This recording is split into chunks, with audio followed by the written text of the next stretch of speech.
Bon, notre prochain invité, François Lapointe, qui est coordonnateur des communications, Conseil régional de l'environnement Chaudière-Appalaches.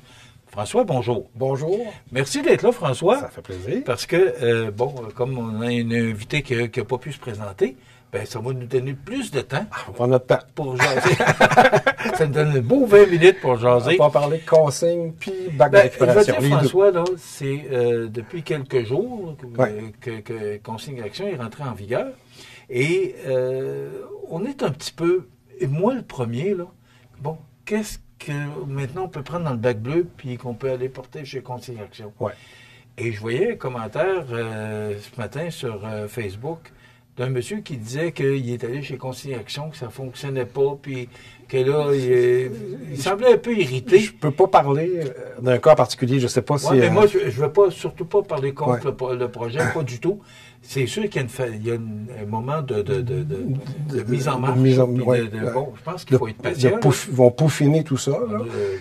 Moi, j'étais faire une session à Lévis avec 3 citoyens qui sont arrivés avec un paquet de bouteilles, puis de canettes, Ça s'est bien passé. Il y avait quelques petites choses. Par exemple, il y a quelqu'un qui a tendance à arracher, il y en a qui font ça, ils arrachent les étiquettes, là. Là, ça marchait pas. Parce que la machine a besoin d'étiquettes pour confirmer que c'est consignable. Fait qu'il y a des petites affaires comme ça qui peuvent arriver. Dans le cas où moi j'étais à Lévis, le jeune homme qui était là, puis qui était l'espèce d'agent, là, qui recevait les gens, il faisait un beau suivi. C'est-à-dire que quand quelqu'un avait une bouteille pas capable de la passer, il était capable d'expliquer pourquoi. Fait que le système et les utilisateurs vont tranquillement s'habituer. Il faut quand même donner le temps, de prendre le rythme. Puis... ceci dit, il y a Consigne Action avec la fameuse machine à Montmagny, mais je pense qu'il y a 35 ou 40 points de service. Donc, les détaillants aussi continuent à faire des consignes. Donc, on peut aussi faire affaire. Les chances que votre détaillant puisse accepter vos consignes chez vous sont très élevées aussi. OK, mais chez IGA, il n'y en a plus. Il y en a probablement parce qu'ils sont très près du dépôt. OK. Mais si on est plus loin, il y a plein de détaillants qui acceptent encore la consigne parce que l'objectif, ils sont en retard là-dessus, là. L'objectif, c'est d'avoir 450 points de service, puis là, ils sont même pas à 40. Donc, on peut pas à 40 points de service au Québec, ou un territoire immense, on peut pas demander à tout le monde de juste aller dans les boutiques de consignation. Ça va se rétablir tranquillement, on va en avoir plus sur le territoire. Bon. D'abord, le coordonnateur des communications, Conseil régional de l'environnement Chaudière-Appalaches. Qu'est-ce que c'est que le Conseil régional de l'environnement Chaudière-Appalaches? Les gens l'appellent le CRECA, la réduction, le CRECA. On fait plein de choses, une petite équipe d'à peu près 8 personnes. Il y a un volet qui est beaucoup sur s'assurer de faire avancer les dossiers de protection de certains territoires. Donc, dans le Massif du Sud, Seigneurie de Lotbinière, on a des secteurs ici qui pourraient être protégés parce qu'ils ont des vieux arbres de 300 ans, par exemple. Donc, j'ai des collègues qui travaillent beaucoup sur cet aspect-là. J'ai des collègues qui travaillent beaucoup sur la mobilité, par exemple, quand Lévis, Bellechasse, Lotbinière ont fait des publicités l'année passée pour faire la promotion de leur service d'autobus qui se rend jusqu'au centre-ville de Lévis, puis même jusqu'à Québec. C'est nous qui s'est occupé des campagnes publicitaires pour les aider. Donc, on aide aussi la mobilité dans tout secteur. Puis, on a un volet GMR depuis presque 3 ans maintenant. Donc, GMR, ça peut être... on a fait des campagnes pour faire la promotion des éco-centres. Aujourd'hui, j'étais avec toi pour parler du bac bleu. C'est pour ça, puis c'est là que je voulais t'amener. Pourquoi? Qu'est-ce que vous faites pour venir... c'est votre mission par rapport à la récupération? Mais comme tu peux déduire, l'ensemble des missions, ça s'appelle une CRE, un Conseil régional de l'environnement. Il y en a partout. Hein. Il y en a une pour le Bas-Saint-Laurent, il y en a une pour le centre du Québec, il y en a partout.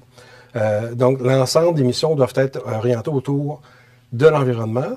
C'est soutenu beaucoup par le gouvernement provincial. Et c'est beaucoup je ne sais pas si j'ai le bon choix de mots, c'est beaucoup le bras de consultation. C'est-à-dire que, par exemple, il y a moins d'1 an, le gouvernement provincial voulait savoir qu'est-ce qui était envisageable de se faire dans chacune des régions pour l'objectif 2030 d'avoir jusqu'à 30% du territoire qui a des niveaux de protection de l'environnement. OK? Alors, l'idée, c'est pas d'arriver dans une région pour faire n'importe quoi sans savoir ce que la population a le goût de faire. Donc, la grande consultation régionale, c'est pas fait par le gouvernement du Québec, c'est fait par le Conseil régional. Okay. Donc, vu qu'on est un OBNL puis qu'on est indépendant un peu là, du ministère, ça nous permet d'être un petit peu d'être investi dans une consultation régionale puis de prendre l'avis de tout le monde. Là. OK. Donc, vous avez les deux pieds dedans par rapport à la protection de l'environnement. Oui, qui inclut, dans certains conseils régionaux comme le nôtre, ce qu'on appelle les GMR, donc la gestion des matières résiduelles.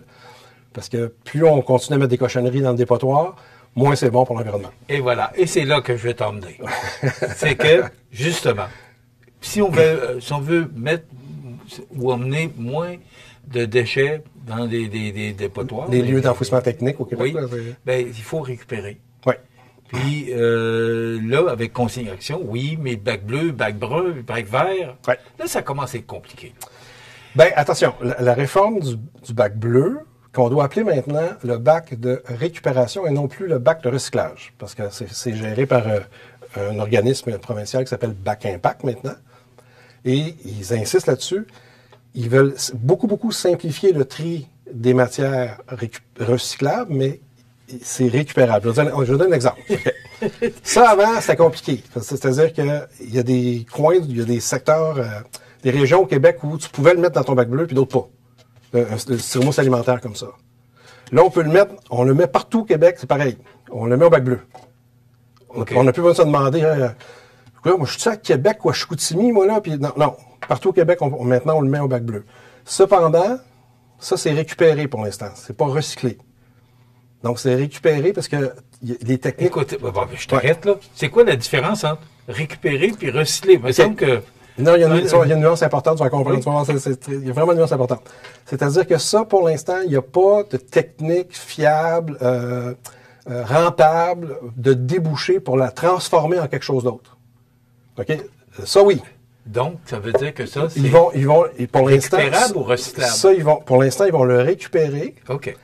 Puis ils vont accumuler des tonnes et des tonnes et des tonnes de cette matière-là. Et là, il faut savoir que depuis presque 3 ans maintenant, il y a une entente où les producteurs sont responsables de leur emballage. Donc, ce qu'ils vont dire tranquillement aux gens, aux producteurs qui font ce type de produit-là, à un moment donné, ils vont dire, j'ai tant de tonnes. Donc, ça commence à valoir la peine que tu trouves un débouché, là. C'est parce qu'il y avait toujours l'espèce de cycle où les choses qui étaient pas, les choses plus difficiles à recycler étaient pas récupérées. Puis là, le producteur dit, oui, mais moi, si je trouve une façon de gérer ça, j'ai pas beaucoup de matière vu qu'on la récupère pas. Là, non, on récupère tout. Il y a des trucs comme ça qui ont clairement des débouchés, qui vont redevenir du plastique ou des bancs de parc en plastique, etc. Il y a des trucs comme ça qui, pour l'instant, vont être accumulés, vont être récupérés. Et les producteurs qui sont responsables de produire cet emballage-là vont tabler tranquillement sur des solutions pour trouver une façon de les recycler. OK. C'est plus clair? Je comprends la nuance entre récupérer et recycler. OK. Maintenant, tu as apporté d'autres produits. Bien là, on reste dans le bac bleu. Il y a d'autres choses qui sont plus simples aussi au bac bleu. Avant, si tu avais un sac comme ça, je ne sais pas si vous aviez ce problème-là chez vous. S'il est souple, il allait... Avant, s'il était souple, il allait au bac bleu. S'il était rigide, il allait aux poubelles. Okay? Il y a des sacs comme celui-là. Il est-tu rigide ou il est... Ah, il est-tu souple ou rigide? Oui. Bon, c'est fini ça. Tous les sacs qui soient faciles à déchirer ou plus rigides, tous les sacs vont dans le bac bleu. Okay? Toujours dans l'optique que la réforme, elle veut simplifier le bac bleu.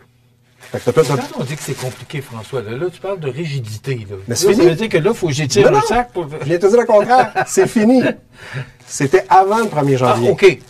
Avant le 1er janvier, il fallait que je vérifie ça. Important. Oui. Avant le 1er, mais depuis le 1er janvier, qu'il soit facile à déchirer comme ça, ou qu'il soit rigide, que c'est même en forçant, je sais pas c'est plus grave. On met tout dans le bac bleu. OK. Fait que c'est plus simple. OK? Il y avait aussi, dès qu'on tombait dans des contenants qui étaient multicouches un peu, tu sais, des sacs de Pringles, là, ou des contenants de Pringles, ou des sacs de chips, avant, on ne savait jamais. Là, tout va dans le bac bleu. Les sacs de chips vont dans le bac bleu? Depuis le 1er janvier, tout va au bac bleu. C'est important ce que tu mentionnes là. Tout. OK. Et c'est le bac mais c'est toujours un bac de récupération. Donc, ça se peut que dans 1 an ou 2, on se retrouve avec un reportage quelque part qui dit qu'on a un entrepôt quelque part avec 52 tonnes de telle matière. Mais là, il ne faut pas que les gens soient fâchés. C'est ça le but.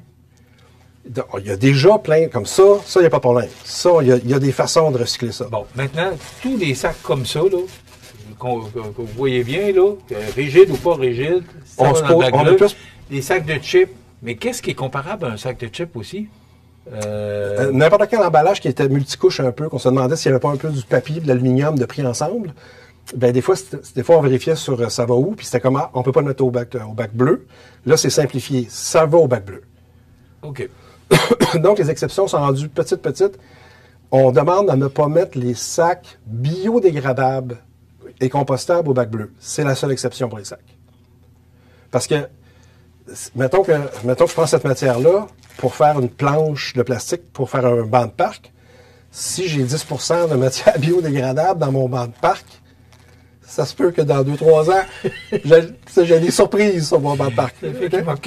Ça se peut qu'il y ait une planche plus molle que les autres. Donc, idéalement, on essaie d'y penser. Si on a vraiment quelque chose qui s'est marqué biodégradable dessus ou compostable, ça, si c'est fini, c'est brisé, c'est déchiré, on le jette. Ça, c'est une exception. Le styromousse, maintenant, on le met, sauf les gros styromousses. Mettons, j'ai un gros emballage qui est une livraison, là, mais ça fait livrer un téléviseur, là. Ben, les gros emballages de protection styromousse, ça, on continue à le mettre aux poubelles. Lui, il n'y a aucune débouchée à court terme. Là. OK. Ouais. Est-ce que c'est styrofoam ou styromousse? Je ne veux pas me mêler. C'est la même chose. C'est le même terme, c'est juste qu'au Québec, on utilise souvent styromousse. Donc, ce qu'on appelle du styrofoam, toi, tu appelles ça du styromousse ou styrofoam. Alors, du styrofoam, ça ne va pas à la récupération. Ben, quand c'est de la barquette alimentaire comme ça, oui. Si on le met au bac bleu. François, là, je t'écoute, là. Puis, on est mêlés. Non! Oui, je regarde à la maison avec ma conjointe. Ben là, on se demande. Bon, là, en fin de semaine, elle me dit non, ça va. Tu sais, c'était quoi? Là, ça vient mêlant parce que, bon, ça, s'il est plus gros, il ne va pas récupérer. Non, mais il y a une bonne différence là, entre une barquette alimentaire. Non, j'exagère un peu, si peu. Mais entre une barquette alimentaire et un gros styrofoam de protection dans ta boîte de livraison, on voit la différence, là. Mais comprends-tu que toi, t'as les deux pieds dedans, mais pour nous autres, là, c'est... Puis moi, je veux vraiment les récupérer parce que je veux que ma planète s'améliore, là, mais... La réforme qui est commencée le 1er janvier, ce qui est à retenir, c'est si c'est un contenant, un emballage ou un imprimé, ça va au bac de récupération. Bac bleu. Bac bleu. Ça y va. Ce qu'on peut retenir, c'est des petites exceptions comme ça. Le sac biodégradable, non. Puis du gros styromousse là, de protection, non.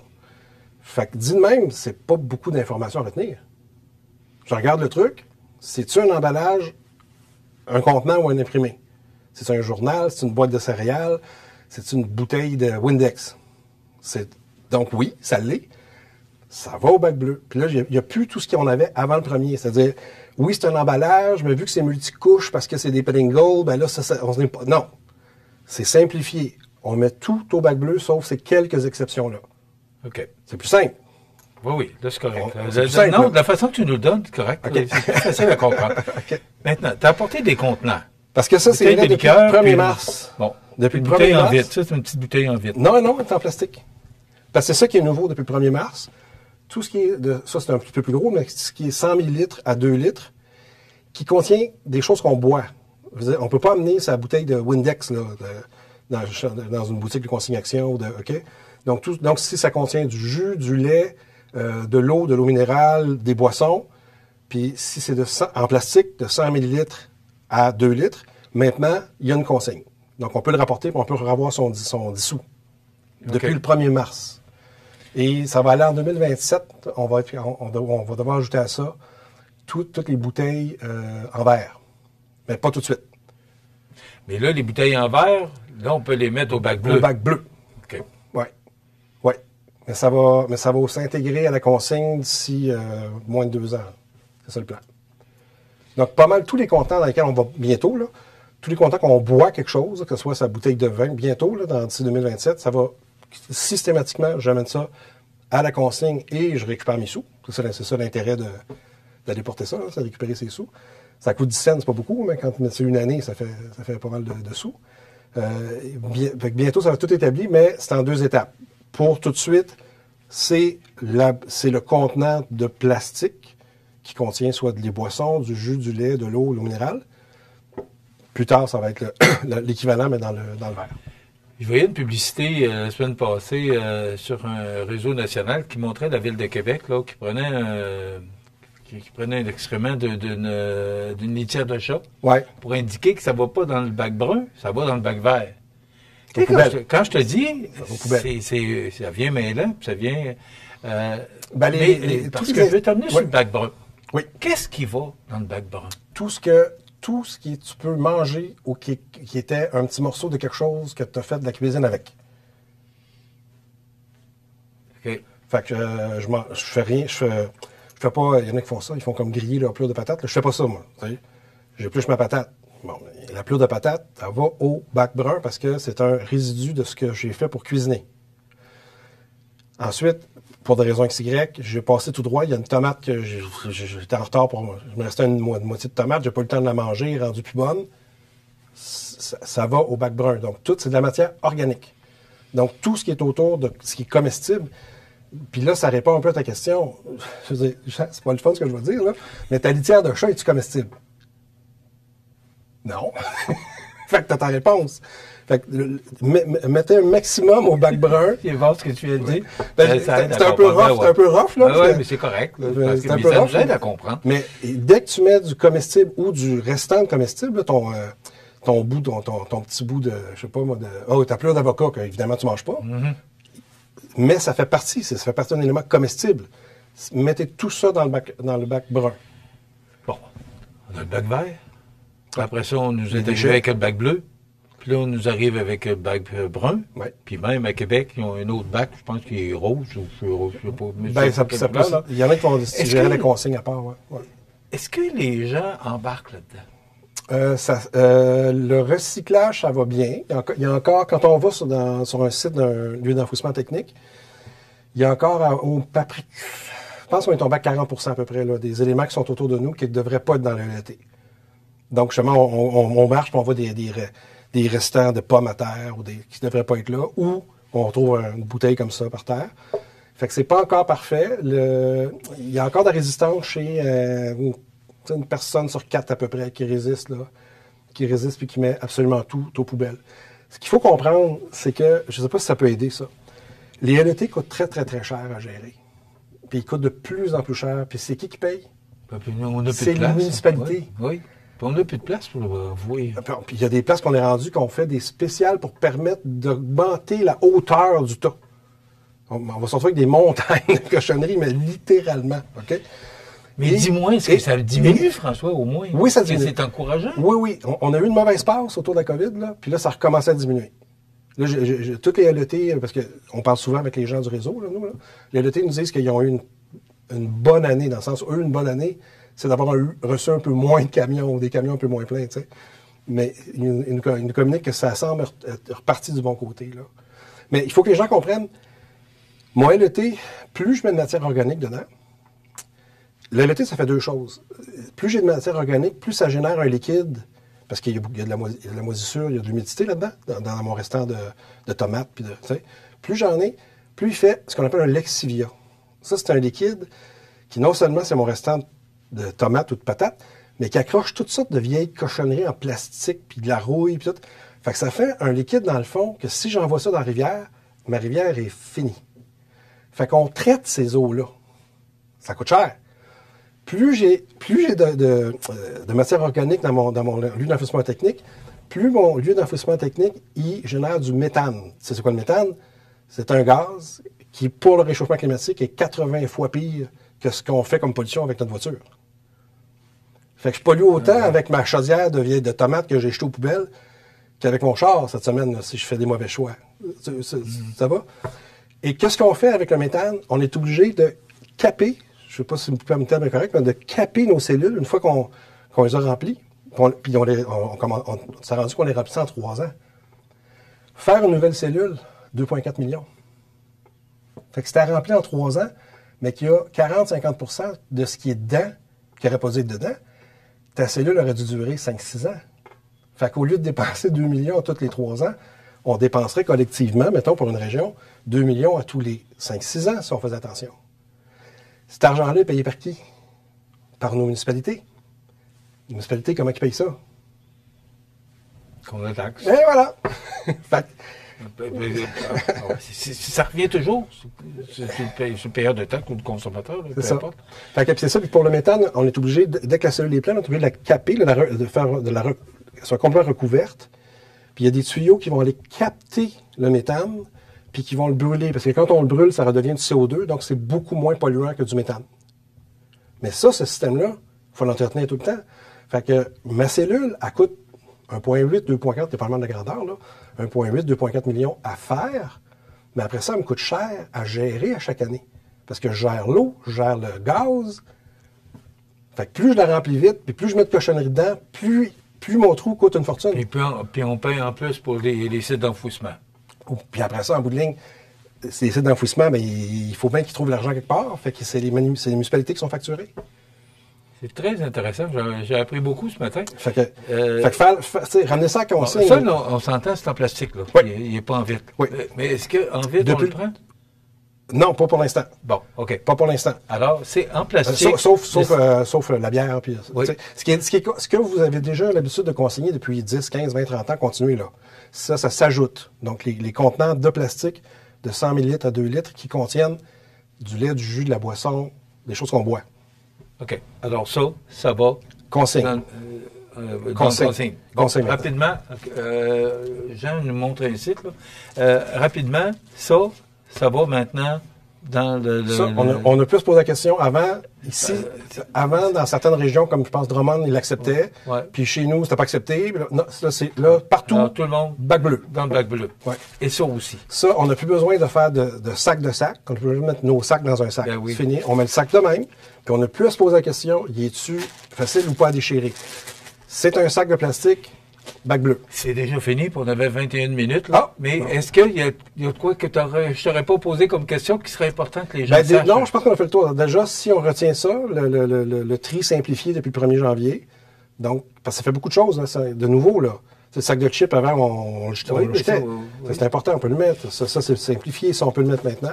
Si les gens retiennent ça, puis si les gens, tranquillement, pensent à plus mettre ça au bac bleu, mais à faire de la consigne, ça aide, bien, déjà, on a un bon bout de chemin de fait. Mais ça, là, tout ce que tu me disais par rapport à... Des fois, c'est compliqué.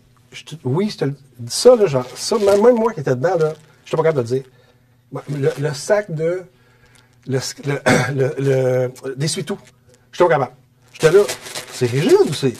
Je l'ai jamais su. Ça l'est su ou ça l'est pas? Je l'ai jamais su.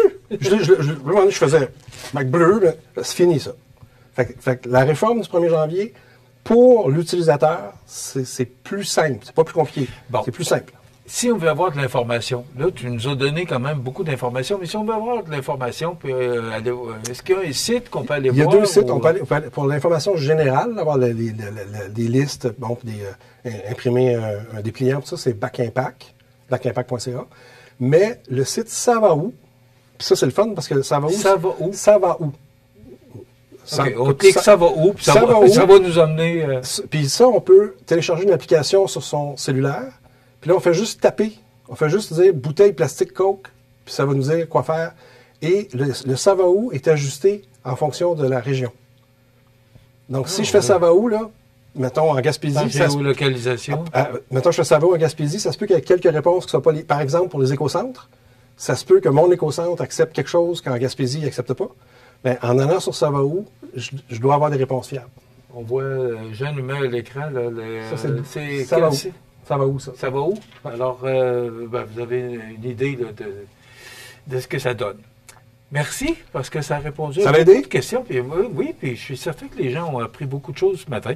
Ça va nous aider à mieux comprendre, parce que moi, je te dirais que là, je trouve peut-être ça un peu moins compliqué, mais... Ça l'est moins compliqué. Je demande à ma blonde, ça va-tu... Fini, ça. Quand c'est un sac en plastique, sauf si il est biodégradable. Merci. C'est la seule exception. François, quand il se passe de quoi de nouveau par rapport à la récupération, n'hésite pas à communiquer avec nous, puis on va te recevoir avec plaisir, parce que je trouve que c'est important, c'est de l'information qui nous concerne tous. Oui, puis plus on réduit l'enfouissement, moins ça va coûter cher à terme à nos municipalités. Puis nos municipalités, on ne peut pas dire que c'est ça que les budgets sont toujours... Mais il faut penser à notre planète aussi. Puis de voir, tu parlais tantôt des montagnes de cochonneries, de déchets, là. Je pense qu'il faut travailler là-dessus. Qui génère un liquide et un gaz polluant. Puis moins on va mettre de plastique puis de matière organique dedans, moins il va générer de gaz puis de liquide polluant. Et là, ce que tu m'encourages en me disant que les montagnes diminuent de déchets. On est reparti du bon bord. Pour être honnête, là, il y a 3 ans, là, c'était comme ça va recommencer même à augmenter. Puis là, on repart du bon bord. Moi, je pense qu'encore une fois, c'est la COVID puis tout ce qu'on a vécu qui a fait commander le monde un peu... c'est ça. Merci, mon ami. Ça fait plaisir. François Lapointe, qui est coordonnateur des communications, conseiller régional de l'environnement Chaudière-Appalaches. Ben voilà, je pense qu'on a appris beaucoup de choses ce matin. En tout cas, j'espère que ça va faciliter votre tri de vos objets à la maison.